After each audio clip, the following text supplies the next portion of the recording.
E aí pessoal, tudo bem? Vamos começar hoje mais um Conversa Direta. Então você que nos acompanha aqui pelas redes sociais, através do YouTube, através das plataformas do Meta e outros lugares, seja bem-vindo ao nosso podcast. No nosso Conversa Direta nós falamos com pessoas do nosso dia a dia, pessoas que nós conhecemos ou que vieram pra gente através da internet. Recebemos no nosso escritório a doutora Caroline e é uma honra te receber aqui, seja bem-vinda. Prazer é meu.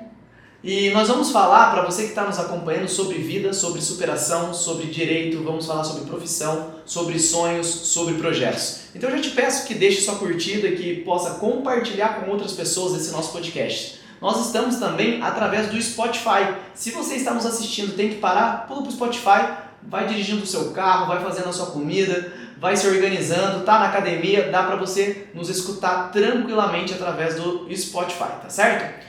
Doutora, muito prazer te receber aqui, é uma honra, nós que nos conhecemos através da internet, né? E agora você está aqui no nosso escritório também partilhando um pouco da sua vida. Conta pra gente qual área que a doutora atua, como é que é a sua vida, conta aí pra gente.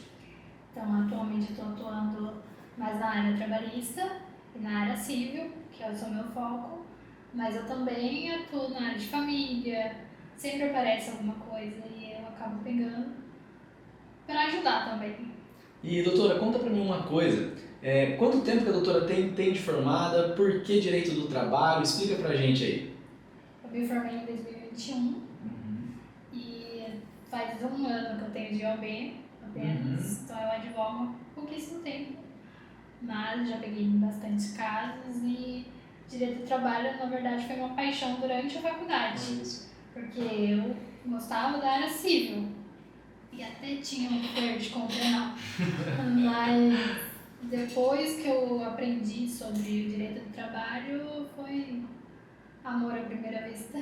E conta pra gente aqui, como é que foi o período de estágio, já que você está em início de carreira, né? Por isso que nós fazemos várias áreas em início de carreira. É muito comum para quem está nos acompanhando aqui, os advogados que nos acompanham, no início de carreira a gente faz diversas áreas, né? Até a gente ter uma certa estabilidade em uma área só. A doutora tem uma experiência de estágio, conta pra gente como é que foi esse início de estágio, esse período de faculdade, como é que foi sua vida nesse período de faculdade? Bom, começou comigo, na verdade eu moro em Caçapava e ia fazer a faculdade de São José. Então eu tinha que pegar 3 ônibus pra ir. Nossa. E 4 pra voltar. Não tinha muita carona não? Aquela amizade de faculdade com uma carona? Eu ia com a minha cadeira motorizada e ela pesa 90 quilos. Então era impossível pegar carona com qualquer pessoa. Entendi. Então eu tinha que acordar todo dia às 5 horas da manhã. Aí eu pegava o ônibus em Caçapava, descia na rodoviária de São José, pegava o Jacareí, descia lá na Unip. E na volta eu tinha que pegar o Jacareí de novo para descer no primeiro ponto, atravessar a avenida, porque eu não tinha como atravessar adulto com aquela cadeira. Aí eu pegava o São José, descia na rodoviária de São José, pegava o ônibus para Caçapava e aí eu ia para minha casa. Isso tudo no período de faculdade que durou 1 ano, 2 anos? Quanto tempo que foi essa rotina sua? Conta pra mim. 5 anos. 5 anos. Mas eu peguei o período de pandemia. Então eu passei os últimos 2 anos em casa, mas às vezes eu tinha que ir na faculdade. Já estava acostumada também, 3 anos indo pra faculdade nessa rotina, saía de casa a que horas e chegava a que horas? Eu saía de casa umas 6 e... eu não lembro direito. 6 horas da manhã? Por aí. E retornava a que horas? Eu chegava em casa umas 8 horas da noite. Nossa. Por Depois quê? que eu comecei a fazer o estágio. Por conta do estágio. Onde que a doutora fez estágio? Fiz estágio na NSS. Fiquei lá durante 3 anos, que prorrogaram o meu contrato. E a minha rotina era essa, todo santo dia. Da faculdade pro estágio, do estágio pra casa. E se apaixonou pelo direito de trabalho porque previdenciário traumatizou, é isso? Ou faz ainda direito previdenciário? Não, eu adoro direito previdenciário. Virou uma paixão por conta do estágio, né? Mas direito do trabalho me pegou de jeito. Não tem jeito, né? Apaixonou. E conta pra gente, as pessoas ficavam impressionadas com essa realidade. Olha o esforço que a doutora teve pra formar. Como é que foi isso daí? Como é que as pessoas chocavam isso daí? Não, é normal isso daí já. Não, sempre choquei. Sempre chocou, né? Sempre choquei. Porque as pessoas meio que, na verdade, não acharam que eu ia passar no primeiro semestre. Eu surpreendi tanto os meus professores como os meus colegas. Eu comecei numa sala com 120 alunos e quando nós terminamos tinha 40. Nem isso, na verdade. Bem menos. Então, eles ficaram surpresos de eu ter conseguido chegar até o fim, porque eu sou uma pessoa obstinada, não desisto dos meus sonhos. Não, isso dá pra ver só pela sua história. De começo, nós estamos falando de um período de faculdade, a gente não chegou em nada do início, né? Vamos falar para OAB. Você que está estudando para OAB, você que nos acompanha aqui, a gente até fala no meio desse podcast, nós vamos falar sobre como é que foi a preparação da doutora para a OAB e como é que é a preparação da doutora hoje para os casos, enfim, como é que ela lida com essa realidade. Então você que está nos acompanhando aqui, saiba que a OAB já começa no período de faculdade, tá? Ela não começa depois. Eu quero ouvir da doutora como é que foi essa história dela, como é que foi a OAB para você, como é que foi esse período de estudo para a prova, aquela ansiedade, aquele negócio, eu preciso passar e tal, como é que foi isso daí? Então, eu sempre fui muito estudiosa, então eu sempre realmente aprendi as matérias, eu não estudava para passar, eu estudava realmente para aprender. Então, eu estudei, eu estava estudando para a UB, para fazer realmente a prova, eu estava trabalhando no escritório. Então, eu tinha das 6 até umas 11 da noite para estudar, só esse horário.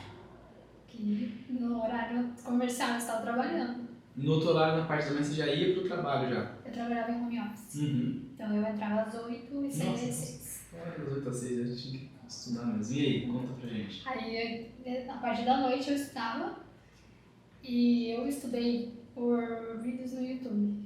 Ah, não fez cursinho? Não. Estudou por vídeo no YouTube? A primeira fase eu fiz por vídeo no YouTube, pelos cursinhos, aquelas aulas gratuitas, e pelo intensivão, que eles dão 15 dias antes da prova. Foi por aí que eu estudei e eu consegui passar. E a segunda fase? Segunda fase eu tive que fazer cursinho. E como é que foi? Por eu não ter tido um estágio em si, eu escolhi direito do trabalho, que é a minha grande paixão. E aí, como eu não tinha experiência do escritório, fazer peças, eu me sentia muito insegura. Eu falei, não, segunda fase eu vou fazer um cursinho para poder pegar todas as nuances ali, os macetes de peça. E foi super tranquilo. Os professores do cursinho são maravilhosos e eu consegui passar de primeira também. E como é que foi a prova, o dia da prova? Como é que foi a sua prova? Conta pra gente. Foi um recurso ordinário. Eu fico muito nervosa em prova. Me dá urticária e nervosismo. É uma coisa horrível. Eu odeio fazer prova, na verdade, mas sou viciada em provas ao mesmo tempo, porque eu vivo fazendo prova para concurso. Estudo para concurso como hobby. E foi bastante nervosismo. Certo. Mas eu estava numa sala sozinha por conta do CPCD e eu fiz no computador, que ajudou muito, porque eu não precisei escrever, né? Tinha aquele problema de linha. Então eu consegui ficar mais tranquila. Perfeito. É mais tranquilo, mas não é tão tranquilo assim. Não, eu tô nervosa pela prova em Pela si. prova. Mas mais tranquila por não ter aquela pressão de outras pessoas na sala junto, que vê as pessoas saindo, isso me deixa muito nervosa. Deixa mesmo. E o tempo de prova qual que é no seu caso? 6 horas. 6 horas, é o baque. E você que está nos acompanhando aqui, nós vamos entrar um pouco numa questão de vida pessoal, de família, de dia a dia, de sair. Como é que é a sua vida hoje? A doutora sai, ela passeia, como é que é? Porque as pessoas elas têm uma ideia da pessoa com deficiência, do PCD, que ele fica dentro de uma sala, dentro de um quarto, ele fica dormindo, ele não trabalha, ele não... A doutora está dando um show pra gente de animação e de disposição no período de faculdade, né? Onde a pessoa chega na sala, meu Deus do céu, por que o sol nasceu? Eu quero ficar aqui deitado nessa carteira. E a doutora está dando esse show de disposição com uma cadeira de rodas que pesava 90 quilos, que leva...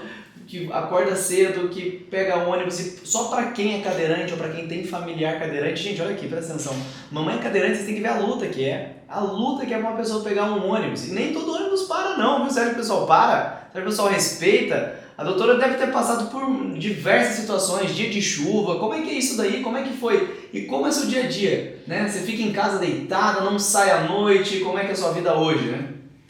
Minha vida hoje é uma vida normal, como a de qualquer outra pessoa. Eu trabalho durante o dia, quando eu tenho que sair, porque agora eu tenho que ir para fóruns, cartórios, procons. E aí eu vou com a minha mãe, ela me leva sempre.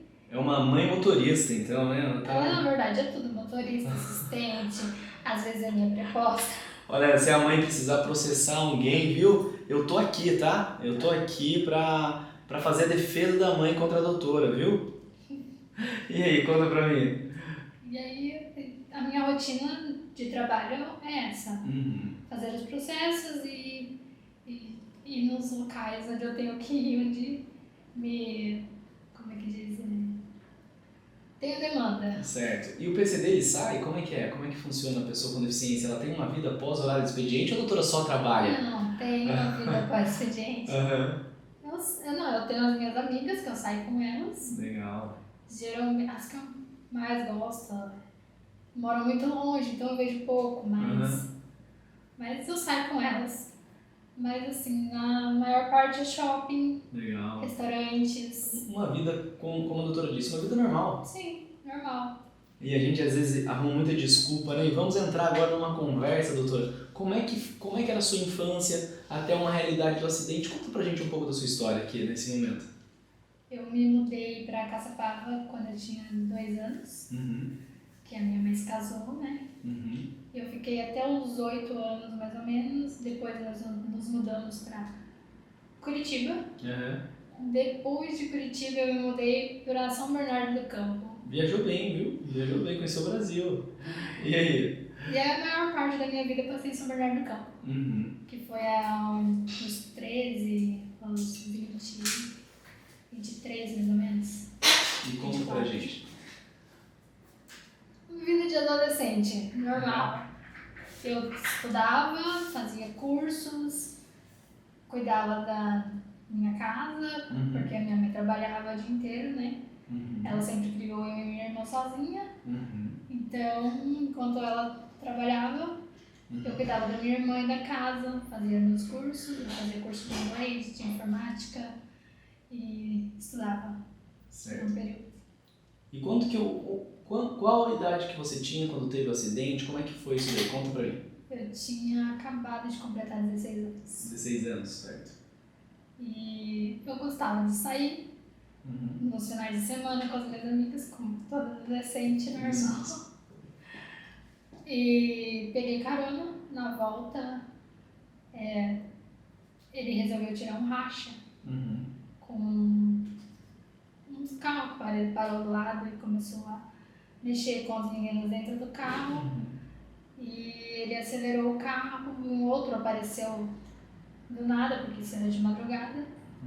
E ele bateu na traseira de um outro carro, a 120 por hora. Nossa. Aí, no impacto, eu estava de cinto, o que na verdade salvou a minha vida. E eu bati a testa no painel e fraturei o pescoço. Aí eu tive uma lesão medular na altura da C5. Na verdade, uma explosão no meu osso, né? Então, acabou causando a lesão. E aí eu fiquei tetraplégica, num primeiro momento. Eu fiquei internada durante 3 meses, a maior parte na UTI. Eu tive um edema cerebral, eu tive um trauma no pâncreas, tive 5 paradas cardiorrespiratórias, tive uma hemorragia no intestino. Eu acho que é só isso. Isso é um milagre, né? Isso daí, ainda que tivesse mais coisas ou menos coisas, já é um milagre, né? Essa realidade. Estavam quantas pessoas no carro? Como é que foi isso? 6 pessoas. 6 pessoas. Estavam 6 pessoas, todas espremidinhas. E como o carro bateu, começou a sair fumaça, acharam que ia pegar fogo. E tiraram as pessoas de dentro do carro. O que me salvou foi o cinto, que eu fiquei presa ao cinto. Então eles não conseguiram me tirar e preservou a lesão. Senão ela teria sido maior. Aí eu teria realmente perdido completamente meus movimentos. Aí, conforme foi passando o tempo, eu fiz muita terapia, fisioterapia, hidroterapia, ecoterapia, aquela terapia de choquinho, todos os tipos de terapia que estavam disponíveis a gente correu atrás para fazer. E eu consegui recuperar parte dos meus movimentos, da sensibilidade, consegui recuperar bastante da minha...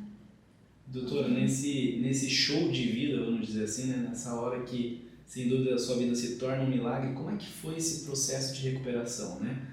Quem sabe que em casa a gente, a mamãe é PCD também, teve um AVC e perdeu o movimento do lado esquerdo. Eu vivi e vivo até hoje com pessoa com deficiência e sei qual que é a realidade desse processo de recuperação. Como é que foi isso? Quando você chegou no hospital em casa, qual que era o estado que a doutora se encontrava naquele momento? Como é que estava? Eu estava completamente paralisada, eu não podia comer, porque eu tinha que usar uma sonda.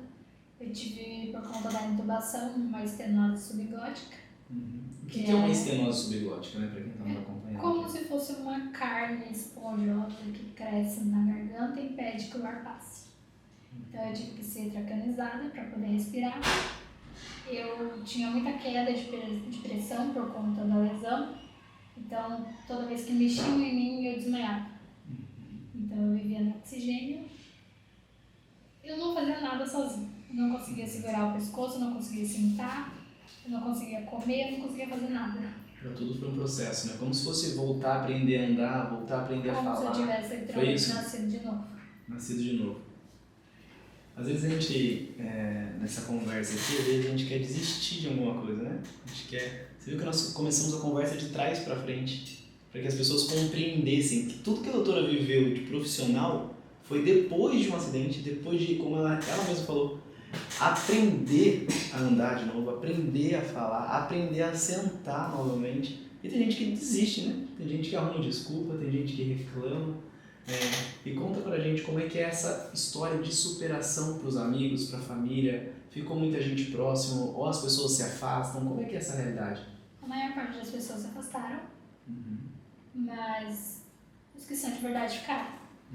Então eu tenho muitos amigos ainda daquela época que permaneceram na minha vida, não desistiram de mim, porque no primeiro momento até enquanto eu estava no hospital, não caiu a minha ficha de que eu estava tetraplégica, de que eu não ia mais me movimentar, que eu tinha começado do zero de novo.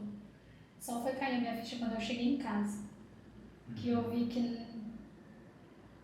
você tem aquela ideia, eu tô no hospital, você nem que boa. Mas não. Cheguei em casa completamente paralisada, sem poder falar, sem poder comer, sem poder fazer nada sozinha, dependendo dos outros para tudo. Eu sempre fui muito independente, sempre cuidei de tudo. E aí eu me vi tendo que ser cuidada pelas pessoas. Então eu acabei entrando em depressão profunda. Nos primeiros 2 anos foi terrível. Foi uma depressão muito feia. E por conta dessa depressão, eu afastei muita gente de mim. Porque eu não queria ver ninguém, eu não queria falar com ninguém, eu não queria que ninguém me visse. Mas eu tive amigas que ficaram ali, não, você vai ver gente sim. E aí elas me ajudaram nessa parte. Mas naquela época, foi em 2007 que aconteceu o acidente, há 16 anos atrás, não tinha referência de PCDs. Você não via na rua, Eu, enquanto eu estava andante, antes do acidente, eu raramente vi uma pessoa com deficiência na rua. Não tinha convívio, não tinha... Então a gente tem esse estereótipo de que a PCD fica em casa. Na cadeira de roda tem que ficar em casa. E pra mim a vida tinha acabado. Naquele momento. Fiquei numa cadeira de roda, acabou pra mim aqui. Aí saiu a terapia na CD. Aí eu fui... Lá eles obrigam você a fazer um curso pra você fazer as terapias. E nesse curso ensinava sobre a lesão medular, que foi o que aconteceu comigo. Você aprende sobre a sua deficiência. E nesse curso eu conheci uma menina que ela fazia exatamente tudo. É o que você faz hoje. Exatamente. Ela trabalhava, ela namorava, ela estudava, dirigia o próprio carro, ela morava sozinha. Eu falei, tá, então a vida não acabou. Tem continuidade, tem como viver, tem como você se readaptar, se reinventar e fazer do limão uma limonada. Aí mudou a minha cabeça. Você que está nos acompanhando aqui, a importância de você curtir esse nosso podcast, de você compartilhar isso que a doutora está falando, né? Hoje ela é um exemplo para nós, mas ela pode ser um exemplo para muita pessoa que está na mesma situação que ela se encontrava lá atrás. Que essa menina que ela encontrou deu um novo rumo através do exemplo, porque não são palavras muitas vezes que vai nos motivar, palavras de incentivo, e muitas vezes a solução não vem de dentro de casa. A solução ela necessita vir de fora, necessita de vir por alguém que passou ou passa algo que nós estamos sentindo. É totalmente de alguém nos falar, vai, levanta, faz uma força, vai, levanta essa cabeça, vamos lá, mas a pessoa nunca sentiu aquilo que ela sentiu. A pessoa nunca tinha passado por aquilo que ela estava passando. E quando ela vê um exemplo exatamente igual, fazendo da sua vida uma forma diferente, ela se sentiu com força. Então, por isso a importância de você compartilhar essa história tão emocionante, não só pela carga que essa história tem de exemplo para nós, mas que vai servir de exemplo para outras pessoas, tá certo? E aí, depois que você a conheceu na ACD, como é que foi esse seu tratamento, essa recuperação? Porque é uma recuperação também da autoestima.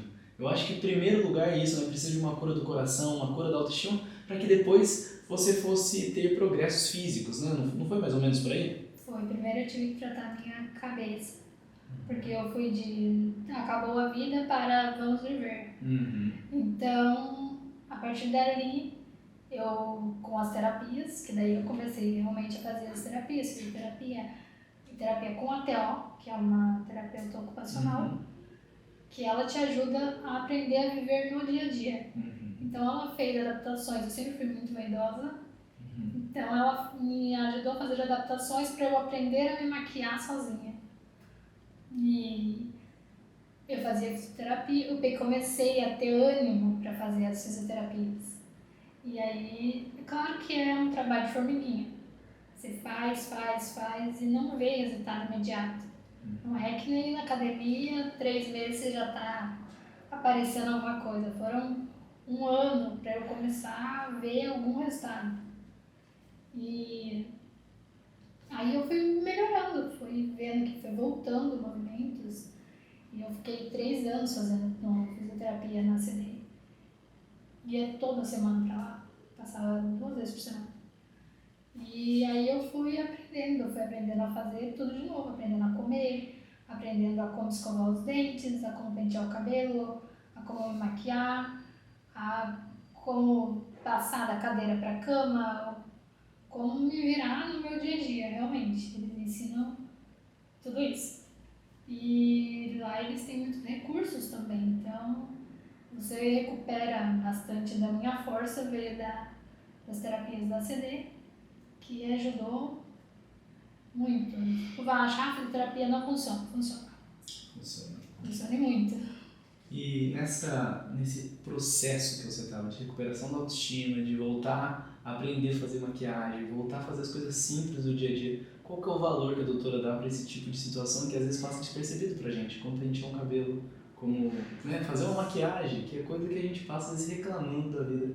E hoje, como é que tá? A doutora reclama muito da vida? Não reclamo.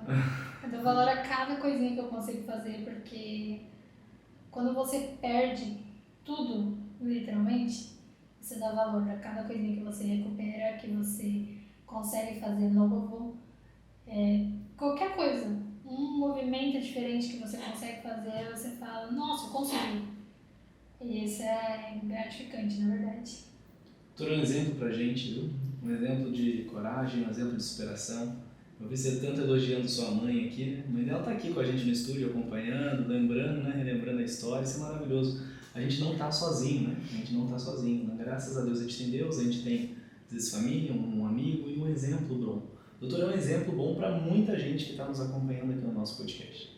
Um exemplo de superação, um exemplo de coragem, tá? Eu tô feliz de estar te recebendo aqui, eu não fui até ela não, viu? essa realidade do PCD, as pessoas acreditam, né? Não tem nenhuma facilidade aqui. Né? Ela não chegou aqui no escritório e tem uma facilidade tremenda para ela. Não, da mesma forma que a gente monta essa mesa para os podcasts, foi montado para ela. O PCD ele não é incapaz, tá? Nem todo PCD é incapaz. Nós estamos falando e levantando essa bandeira há mais de ano aqui no nosso escritório, que a gente trabalha com a aposentadoria da pessoa com deficiência para explicar para as pessoas que nós não estamos falando de pessoas incapazes. E por isso o convite para a doutora. Por isso ela está aqui hoje, para nos ensinar, para fazer com que a gente aprenda, não só dar um show de vida, que é isso que você trouxe para a gente hoje aqui, um show de história, né? De história de vida, um show de superação, mas também para dizer, olha, a aposentadoria do PCD é para a pessoa que está no mercado de trabalho, a pessoa que está com a cadeira de rodas no mercado de trabalho, que está com uma muleta, que tem uma deficiência a vida inteira, que tem muitas vezes se subestimado, que está com a autoestima baixa, que está com vergonha, que está triste, né? Olha, as pessoas chegam no escritório com medo da sua deficiência, com vergonha da sua deficiência, né? Elas têm vergonha, muitas vezes, de ter uma mão amputada, um membro amputado, ela se esconde, né? Então, que através desse nosso podcast você possa receber um show de ânimo aí, viu? E falar, olha, a aposentadoria do PCD é pra você, tá? É pra você. E como é que é? Ainda choca quando chega no fórum? Como é que é essa situação? A doutora chega num lugar, Sim. chega causando, né? Todo lugar. Na verdade, não é só no trabalho, é no meu dia a dia também. Eu chego em algum lugar, as pessoas olham e falam, nossa, parabéns, você saiu de casa. Mamãe um dia foi com ela pra Aparecida, o pessoal dá dinheiro pra ela. Eu tô andando com ela na cadeira de roda, o pessoal dá dinheiro, a gente faz uma promessa pra Nossa Senhora. Aí vê minha mãe vindo na cadeira de roda, acho que eu vou dar o dinheiro pra essa mulher, né? Tadinha, deve dar pra pessoa dificuldade. A pessoa dá dinheiro, a gente pega, né? Eu como o dinheiro, né? A pessoa dá R$2, R$20, eu vou lá e como. Eu não preciso, a pessoa, não, eu faço questão de dar um dinheiro pra ela. Oh meu Deus do céu, né? A gente vive isso daí. E se a gente for ficando triste, ai meu Deus, eu sou maltratada, ai, a gente não tem isso, né? Não dá nem tempo, né? A gente faz guerra, né? A gente quer briga, a gente é advogado, a gente tá no nosso sangue, a gente quer vencer processo, a gente quer isso, a gente quer rolo, não é isso? Bem por aí. Bem por aí, mas a gente não tem mimimi, né, doutora? Não. Tem como ficar se queixando mais, né? Eu já me queixei muito da vida Já. lá atrás, é que é um processo. E tem que passar, né? É um processo, deixei de advogado, mas é um processo que tem que ser passado, ele tem os seus passos. Você tem ali, no meu caso, a cadeira de roda, eu também rejeitei ela um período, até eu perceber que ela era as minhas pernas, que na verdade ela era a minha liberdade. Foi difícil de eu aceitar ela no começo, mas hoje eu defendo ela. Ela é minhas pernas, é com ela que eu vou e venho, então é a minha cadeira, ela vem junto com o pacote. Isso mesmo. Gente, esse nosso podcast, ele tem, sem dúvida, um valor de autoestima. Autoestima, se fosse falar uma palavra sobre autoestima, viu? A doutora veio pra cá com essa cara de menina, eu até perguntei pra ela, né? Eu falei, mas não é possível, né? A doutora, eu não acredito ainda que ela tem mais de 30 anos, né? Isso daí, nem ela falou que antes já era assim, né? Sempre cara de menininha, sempre rosto de menininho. Sim. E agora advogando com propriedade. Nós estamos chegando ao final do nosso podcast. Eu quero te agradecer sua mãe que veio junto para acompanhar esse podcast, falar que eu estou feliz de te receber aqui. Sua história pra gente é um troféu de superação onde a gente tem que olhar todo o tempo para falar, a gente tem um bom exemplo a seguir, a gente tem um bom exemplo a ser colocado em prática. Eu espero do fundo do coração que quem está nos acompanhando possa curtir, possa compartilhar para que essa história chegue a muita gente. Chega muita gente, porque não só eu que aprendi hoje aqui, né? Todo mundo que está com a gente aqui, mas também você que está de casa deve ter aprendido algo lindo da vida, que é a superação, que é a força de vontade, que é a determinação. E eu não tenho assim, elogios a mais para trazer, né? Se eu tivesse, eu colocaria num quadro aqui tudo aquilo que eu quero te agradecer de ter dado essa oportunidade para a gente te ouvir e aprender com a sua história de uma maneira tão simples, verdadeira, singela, sem muito, sabe, muito mimimi, uma coisa muito verdadeira, dizendo, olha, estou vivendo o processo até hoje, estou vivendo o processo de superação até hoje, cada dia é um passo, cada dia é uma vitória, e não é como se fosse uma academia, que a gente, com 3 meses, já tem um resultado. Isso é um exemplo, essa frase sua, ficou no meu coração, viu? Obrigado. Eu que agradeço a oportunidade de contar a minha história, porque eu acho que ajuda. Do mesmo jeito que lá atrás, pra mim, não tinha referências, eu gosto de ser referência. mostrar que sim, é possível mesmo com o pior cenário que possa aparecer, não é o pior cenário, tem como melhorar. Que show de podcast, gente. Olha, fiquem com Deus, a gente aprendeu muito nesse podcast, foi um aprendizado para nossa vida. Ver a doutora, ver tudo que ela passou e tudo que ela passa ainda e advoga. Nós temos a melhor profissão e a maior de todos, com todo o respeito. É uma história que, assim, é a cara da advocacia. Essa história de superação é a cara da advocacia. Deus abençoe, viu? Obrigado. Obrigada. Até mais o nosso próximo Conversa Direta. Foi um prazer ter a sua companhia aqui, gente. Até mais.